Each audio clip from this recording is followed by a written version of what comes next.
the suppression of the use of marijuana and of the forces lurking behind it are the most important jobs this department is now engaged in. In 1930, the records on marijuana in the Washington office of the Narcotics Division scarcely filled a small folder like this. Today, they fill cabinets. Welcome, ladies and gentlemen, Coloradians and everyone that's smart enough to listen from the outside. It's one of the most amazing plants we've ever discovered. The pot party, the trippers, the grasshoppers, the hip ones, all gathered in secrecy and flying high as a kite. Welcome back, ladies and gentlemen, to another week of Stoned Appetit with your host. As always, it's me, Kip, and I'm coming to y'all from a public location. So if the internet sucks, it's all my fault. We will not blame Eve. But across the camera today, we've got Queen Eve. How are we doing? I'm very okay today. How are you? The fact that you're just okay is really disappointing. How can we turn that into like a real positive okay? I don't know. I think at the end of this podcast, I'll feel better. I like where your head's at. Head's at. Well, we've got a doozy of an episode. As most everybody knows, we're going into week 2 with no Chris, no problem. We are getting early reports that he had some similar flight issues that I had when I was headed to Barcelona earlier this spring. It seems that capitalism is once again gripping its paws around the travel industry as less people are willing to help get folks across the pond. But we're not going to spoil Chris's good stories. We'll wait until he gets Wi-Fi and out of Botswana to get the recaps of Africa. We've got a doozy of an episode here stateside in Colorado today, though. And before we get into that, I want to give a quick shout out to our sponsors of every podcast. It's our friends over at Ritual Colorado. We thought May was going to be the month. It turns out June is the month. They're going to open their brick and mortar right there in Edgewater. That's right. Colorado's favorite vape shop is opening their own brick and mortar. Everybody knows you can go to their website, www.ritual-co.com to get those orders in before the store opens. It's the perfect combo for Father's Day, especially for those parents that enjoy a nice fresh rig for all of their, consumption methods. If you use promo code Stoned Appetit when shopping through ritual.com, you can actually save on shipping, and we can get those products out guaranteed by Father's Day. So you'll have something nestled under the whatever tree we give to fathers. Maybe it's the marijuana tree from our friends over at Starbuds or Emerald Fields. But Ritual is your one-stop shop. They have everything from the casuals all the way to the connoisseurs. There's something for everybody. Speaking of something for everybody, how about our friends over at Breck Distillery? I mean, I know my dad's a bourbon drinker. We talk about it on this podcast about how much he doesn't love me, but he does love a nice bourbon, especially around the summertime when he has to listen to this podcast where his son says the C word very casually. We are the reason our parents drink, so why not at least stock the shelves this summertime? Breck Distillery has 20 plus award-winning whiskeys. They have vodkas, they have gins, they have rums. They even have bitters and all the accoutrements that come with it. There's something for everyone, and you can get all of their products across Colorado.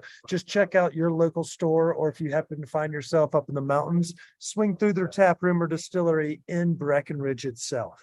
Great people is doing great things in the community. That's our ode for Father's Day. Woo. All right, Eve, what you up to? Tell us what happened this weekend. Who hurt you? Why are you just okay? No, this weekend just, it sucked. That's it. Yeah, I heard the weather was kind of mids. Anything crazy happen or just not your best? Just not my best. I just was like tired and I couldn't wake up. Like I wasn't like sleepy from the rain. I was just straight up tired. I worked out, took a nap.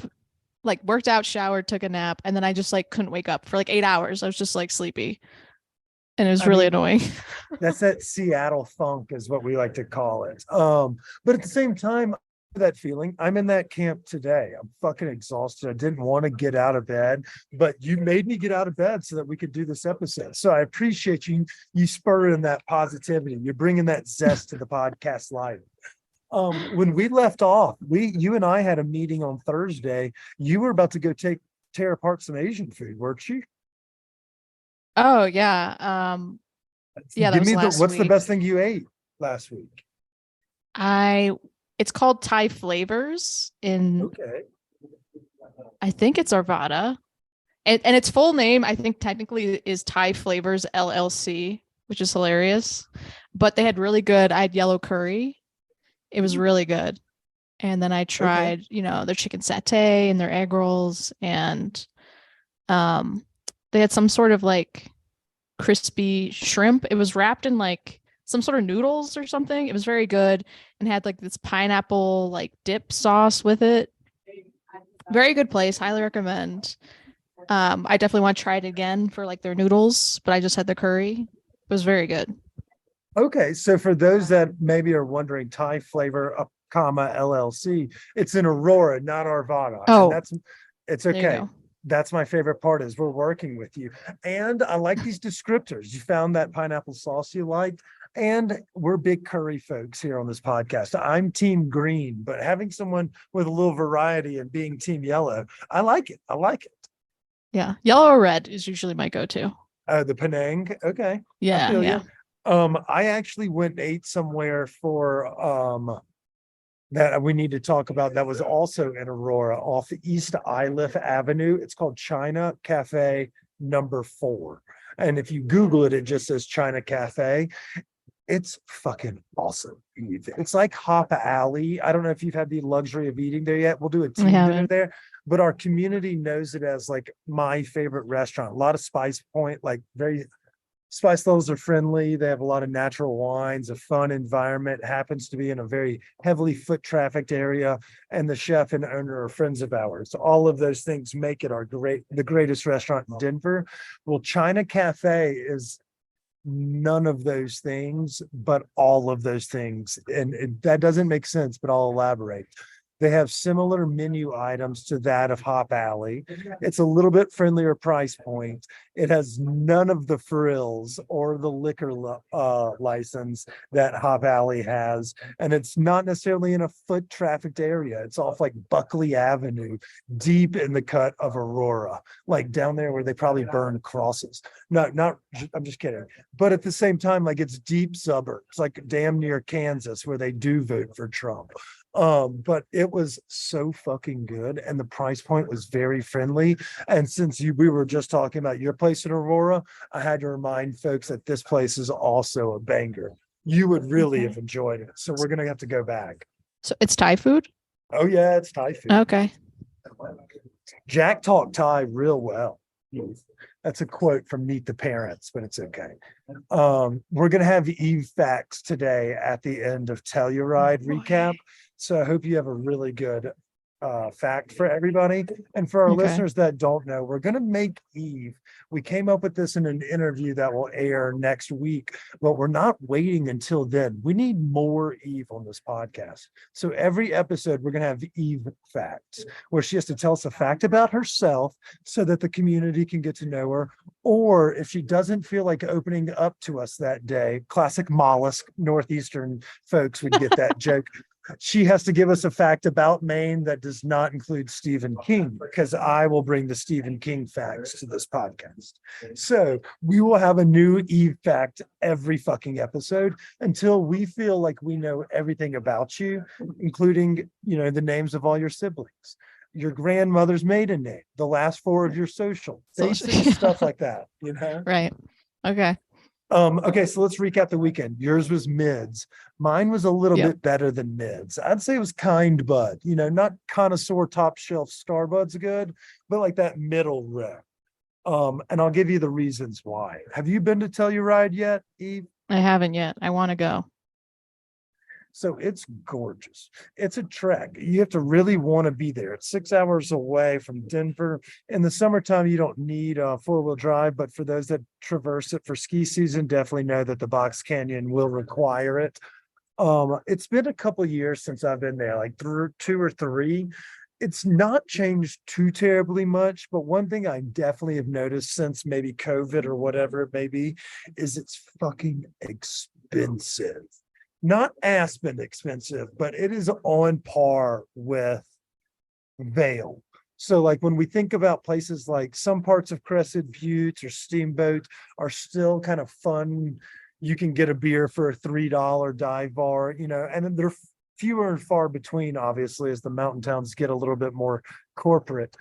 But Jesus fuck, Telluride is not cheap. Like everything starts at $10. But hasn't it always been expensive? Isn't it always been an expensive town? I feel like it's probably been, slightly expensive. I don't remember Okay. like getting like the check comes and it feels like someone kicked me in the testicles. Like, oh. And so I went down there Yikes. with my mom, my brother, his wife, and the lady friend. So everywhere we went, every tab just starts at $200. And so it's kind of like you come back and you're like, I need to lick my wounds for a couple days. But in the process of all of that, we had a lot of fun. And so let me give you a couple rundown of how to navigate this, because we went down there for Telluride Hot Air Balloon Festival. After speaking with a lot of folks in the community, if you're trying to go down for this festival and you're expecting the balloons to be in the air, you're going to be waiting your whole fucking life. Because it's like spring weather, you get these squalls that come through early morning, late afternoon. The winds pick up randomly, so it's not as predictably, I guess, sound. But I guess it's a very fickle beast. So every time I'd wake up at 5:45 in the morning because they say that they're going to launch the things at 6 or 6:30. It was delayed. So I would take the gondola down from Mountain Village into Town Park, walk over there, and they'd be like, yeah, it's not fucking happening. And I was like, God damn it. Luckily, there are great breakfasts no matter which location you choose. So I think a lot of the regulars that go down for Telluride Bluegrass, Blues and Brews, the Mushroom Festival, July, for just if you just go down there for a circle jerk and hang out, everybody probably knows of the Butcher and the Baker and Baked and Telluride, which are the two mainstay or staples for the breakfast, but also the new Sheridan Hotel. Again, nothing's fucking cheap. So just go ahead and write off $1,500 for a weekend and expenditures. But the new Sheridan's brunch menu is very solid, and they serve their famous espresso martinis in the morning as well. So that's a big double bonus. You can start getting Liddy McTitty at like 8 a.m. It's pretty solid. Well, yeah, especially if you're waking up at 5:45 a.m. Yeah, well, I mean, some people look at you weird if you order a vodka martini at 9 a.m., but you can be like, oh, don't worry about it. It's got the bean juice in it, and it's a thing. I'm on vacation, eat a dick Yeah. is pretty much what I say to people. If they give me that look, it's usually the girlfriend or the parents that give me that look. So it doesn't bode well. In regards to dinner foods and things of that nature, if you're going to be down there, let's say if you're down there for like Music Fest, odds are you're partying and you're eating in Town Park, like with the food trucks and the vendors. I'm eyeing Bluegrass Festival because I've done that, and so I can speak to how great the food is. Shout out to Barbosa Barbecue and the people that do the dumplings. But there's 3 places that I did not eat on this trip that everybody's going to cut me for not. They're gonna be like, you fucking rookie. Blah, blah, blah. 221 South Oak. If you're booking out a vacation for later this summer, this has been highly recommended as the #1 spot in town you want to eat. It's white tablecloth. It's a quaint little place right near the base of the gondola. So no matter where you're staying in town, it's a quick trip. You don't have to drive or anything like that. A second one, a little bit different flair, is Siam, which is a Thai restaurant that's a little more, again, everything's $35 an entree, whatever. But some people swear to God it's the best Thai food in America, or that they've ever had in America. And then there's a place that I think is kind of fun, unique, and different. And it's a place called Wood Ear, like wood, and then like ear. But it's actually named after the Japanese or the Asian mushroom, I believe. And it's got a lot of history in its like combos and what they're about. So they serve a bunch of whiskey cocktails, like high-end Japanese whiskeys or whatever, but they have their whole bar is like carved out from some like old ass motherfucking piece of wood, like 150, 200 years ago, piece of wood. So like a lot of like cool, like rich history going like from just being people telling you in the meals. In regards to the food, the brisket nigiri appetizer was knockdown, drag out, delicious. They had a cashew cabbage salad that was delightful as well. I will say that I like my ramen. I think I preferred a little more traditional. So they have options for like a bar. It's like a Texas smokehouse had sex with a ramen shop, and this was the baby. Pull-out game is very weak, so you've got a little bit of both, both sides of the aisle.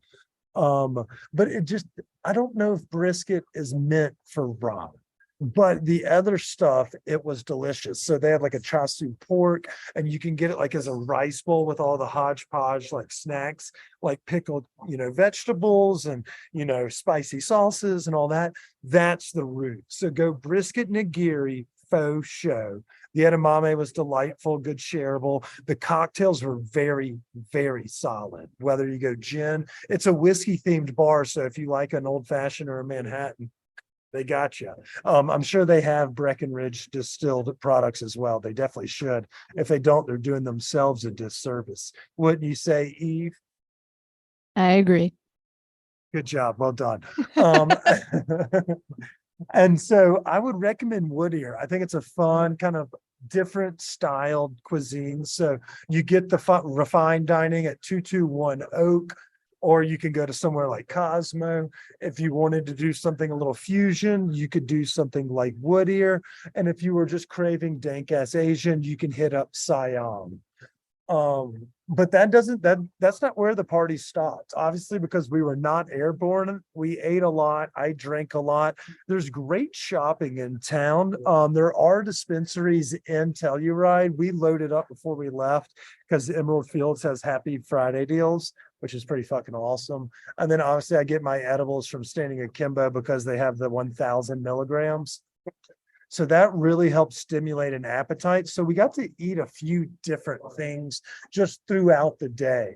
One thing that actually did not break the bank. I mean, everyone knows that I fucking hate paying $5 for a taco, but in a mountain town, I mean, $5 was like a reprieve. I've been burning a hole through every credit card in my pocket. Unos dos tres is a taco spot. I ate there twice just to grab snacks. They were fun, delicious little tacos. Excellent birria, and then excellent palomas. Those are the two things I'm going to recommend. The first time I got them, very flavorful, juicy pieces of meat, real honkers, cheesy, delicious. I did a cheese pull on social media. People probably saw it. If they didn't, they missed out. The second one, it didn't have as much of the pizzazz. So if they ask, tell them to dunk that fucker in consomme. Tell them to give it that extra baptism. Say, John in the River Jordan or whatever the fuck happened. I think that's the right biblical reference. But I'm not one to ask. Oh, y'all didn't do a lot of churching in Maine? No. I can believe that. I mean, after the Salem, I mean, it's okay. We grew up in the Bible Belt. I have a sneaking suspicion the progressive Northeast probably did not have as much of the, get up. We got to get to the sermon this Sunday. Yeah. Do y'all have a lot of churches where y'all come from? I mean, sure. I had friends who went to church and stuff. I just never been a day in my life. So like they're up there, but I haven't heard anything like, one church per 20 people. Like we're not known for that, obviously. Like, yeah, you're in the Bible Belt. No, I mean, yeah, obviously you're not known for that. You and Chris figured out exactly what y'all are known for, rice cakes. But at the same time, I figured y'all had a couple of those old churches. I've seen the movie The Patriot where they lock everybody in there and light them on fire. I'm sure that y'all have some left standing. I'm sure, yeah. Those old ones, those Mayflower family churches, shit like that. The ones that really hate everybody else. Yeah, I'm sure. Yeah. But anyway, so we missed church in Telluride, but we had a good time. Again, the food is steep. They do farmers markets on Fridays Eve, and that was actually a lot of fun. It was a pretty cool scene. They had sliders for sale. It's obviously not as big as the Colorado one, but we got to meet some really cool ranchers and farmers from the valley of the southern region. And so we got to have that and taste some wines. It was a really cool weekend. Now, is there like stuff to do at night, or does everything close at like 10 p.m. or something? That's a great question. So they have a bunch of fun little bars. Obviously, if you're down there during festival season, there's concerts galore. In fact, I would say if you're doing Telluride Bluegrass, you're probably already missed the boat for late night tickets, but check on Cash or Trade because they do have concerts and things of that going. But the community in the town literally kind of get real deep into it as well. Like they have a free concert series where there's concerts going every Friday night, whether it be, I'm not sure if they use Town Park Amphitheater or one of the like smaller little enclaves that are along Main Street, like little grassy knolls. Shout out to our boy Lee Harvey Oswald. Things like that. But at the same time, they have a bunch of other shit going. Like it's a very wholesome young family community. So like the Hot Air Balloon Festival, they did something called the Glow Up, where they had all of the air balloons on Main Street lighting up the street with their big ass torches. And so there's these huge balloons in Main Street. But then, Saturday morning, they turn around and have like a kids fest down at the local lake. So there's always something going on, whether it be a concert or a festival, maybe I'm sure they do some pretty gnarly like outdoor entertainment events. I know that they have marathons and jazz like that. So I would say they almost have a weekly entertainment in the evenings for the wholesome and for those that like to party. And then the rooftop at the new Sheridan Hotel is a vibe for the young folks, it seems, and O'Banion's, the Irish pub in the area. So, I mean, there's something for everybody. I'm not saying go down there and expect to get drunk on Schlitz beer for $2. But if you're going down there for a whole long weekend, those are some restaurants. There's Bridal Veil Falls, a hiking trail that you can do that's like 2 or 3 miles. That's really pretty easy. And there's also a bunch of fly fishing and all sorts of other jazz you can do, whether it be in the town, in the mountain village, or even just along the canyon. It's an outdoorsman's paradise. All right, nice. Did you stay in town, or you stayed like, I know there's a town like an hour away that you can stay in. I heard that's cheaper. Don't know the name of it. Yeah, there are definitely like Montrose is a little bit of stone's throw away. Sawmill is another one, or Saw Pit. But we stayed actually up on the mountain. So like those places you can kind of get on Airbnb for relatively cheaper than trying to rent a place on Main Street. But it's not necessarily, that wasn't cheap either. I mean, probably $1,500 for that for the long weekend, Thursday through Monday. 13, something like that. So I mean, like if you plan it a little bit out further and you're saving money, you'll be okay. And you could probably find a little price friendlier locations.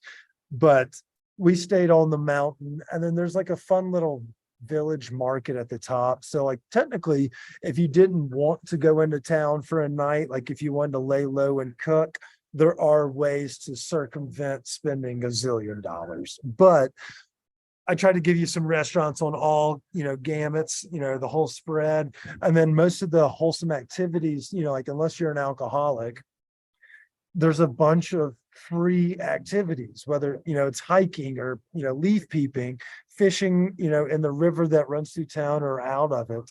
There's something, and they even have like softball games on Saturdays. It's fucking Mayberry. It's just like May. You would have loved it. It sounds nice. Yeah, we're gonna get down there for a team trip soon. Okay. Yeah. Did it snow there? I thought I saw someone post that they were just like, okay. Yeah, it looked kind of cold. I was like, what's happening? So it snowed technically across all Colorado mountain towns this weekend. So all the rain everybody got in Denver, they got it in the mountains. So that's what hindered us on Thursday and Friday. All day Friday it snowed in Telluride. So like that's what it was. It was what it was. That sucks. Yeah. But I mean, I wanted to do I wanted to do the damn thing. It just wasn't meant for us. I wasn't meant to fly. Yeah, it sucks. So you were actually gonna go in the hot air balloon. Well, I was gonna try. That was the plan. That was the That was plan. the plan. Yeah, that was the plan. So That sucks. maybe next year, or maybe we just go down. So there, Pagosa Springs. Shout out to Courtney Kane is her name. She was going to kind of hook it up and help us out. So we're gonna have to go visit her in Pagosa. Maybe we'll do a team trip and do an episode from up there. Oh God. Maybe, man. It's not too windy They're I'm not fucking throwing up. huge. Yeah, they're huge. Like the baskets are pretty big too. So we could easily do 4-man, just and doing the where we hold the microphone for the Zoom. That's how we'll do it. God. Okay. But that was about it. So the weekend went really well. And that's kind of it. We'll hear from Chris in the coming weeks. Are you coming with us on Thursday to drink red? Wear red? Oh, yeah. I had questions about that for you. Okay, shoot. So what happens when you're there? Is it like a sit down dinner? Is it just like appetizers? Is there music? Is there a dance floor? What's the vibe? So there What are we is doing? music and dance floors. There's a bunch of different vendors and booths set up, 30 plus restaurants, a bunch of alcohol vendors, open bar, everything is complimentary included in the ticket price. So you can kind of walk around, introduce yourself to folks, meet vendors and local restaurants in the community, try their snacks and drinks, and then go dance your little tail feather off. So it's perfect. It's going to be Okay. awesome. It goes and it's in the Dinosaur Museum from like 7 to 10. It's very casual. You can expense your Uber if you want. We'll pay for the Uber since it's a work event, and we'll just goof off. You get to meet the rest of the fam and a lot of the restaurants tours that we're friends with in the community, a lot of other movers and shakers that like to donate their time and efforts to local causes and resources. You'll get to meet a lot of these folks. So you're really going to enjoy it. All right. Sounds fun. And it looks kind of like semi-formal though. Yeah, Right? it's kind of all meant to be in fun. So wear something, it's oftentimes very fucking hot. And so you don't want to be wearing too many layers. I wore a suit last year, but it's meant to be, wear a little red, maybe wear a little cocktail, attire, but you don't have to necessarily do both. And so my outfit this year, I'll probably get asked to leave, but it's going to be red. That's all I can say. It's going to be Oh, red. no. Wait, but you have to wear red. Is it really optional to wear red? You got to. I mean, they're not Right. going to tell you to go home, but Right, but- I mean, it says it in the title. Fucking wear Yeah. red, right? I know. I So need to find something. come on, and if you need anything, just reach out. We probably have some extra stuff around the house I can send your way as well. Come on, we're gonna have so much fun. And I have a +1 for you. So if you want to invite a friend so you don't have to be stuck with us, I get it completely. If you have a drinking partner, or if maybe you're the DD and someone else likes to party a lot, I've got a +1 for you as well. So come on, Eve. We're gonna have so much fun. Okay. It sounds fun. I'm looking forward to it. Yes. And then also before we go, I know we've been going about 30 minutes, so I'm about to let everybody go. Give us a good Eve fact. Okay. I used to play the violin and I played it for like 12 years. Can you still play? Yeah. Like really well, like Yo-Yo Ma? Oh, wait, I know. not He's a not cellist. Yeah. Probably not super well. Like I'm probably really rusty, but I think if I got like a day or two, like I think I could still read the music and stuff. Okay. We're about But to yeah. get you a violin from the No, thrift store. a lot of trauma there. Please don't. Charm- Okay, well, we'll get you a therapist as well. Okay, that's great if you want to pay for it. Yeah, I think we're gonna I'm get that down. in our new health plan. Shout out to our sponsors. Well, that's really interesting, Eve. I can't wait to. You're like a Charlie Daniels reincarnate. I think he's actually still alive. Oh no, he's not. But that's a fun Eve fact. Fuck yeah. There you go. Hell yeah. Well, Eve, thanks for taking the time to goof off with us today. For our listeners, we appreciate you listening. We hope you enjoyed our Telluride recap. If you have any questions about getting reservations or things of that nature, don't hesitate to reach out. As well as there's probably about 50 tickets left for Drink Red, Wear Red. If it sells out before Thursday's event, we will dye Kip's hair a permanent color determined by the community, but it has to sell out because this is all for a good cause. All the money goes to help supporting mental health grant proposals or grant programs for restaurant employees, and that are all incorporated with the Colorado Restaurant Foundation. You can get tickets by going to Colorado or corestaurant.org. And if you want to use promo code STONE23, it'll give you a couple dollars off your ticket for Thursday's event. All right, Eve, have a great day. I'll see you Thursday. I'll send you pictures of my outfit so that you can laugh at me before you see me in person. Sounds good. I'm excited. Have a great one. I'll talk to you soon. I knew you're smiling. It's the end of the episode. You're smiling again. I feel better. Yeah. See, who needs a therapist when we have therapy sessions right here on Mondays? There you go. There you go. That's what I tell Chris. He's my therapist. All right. Well, I'll see you later, alligator. All right. See you later. Bye.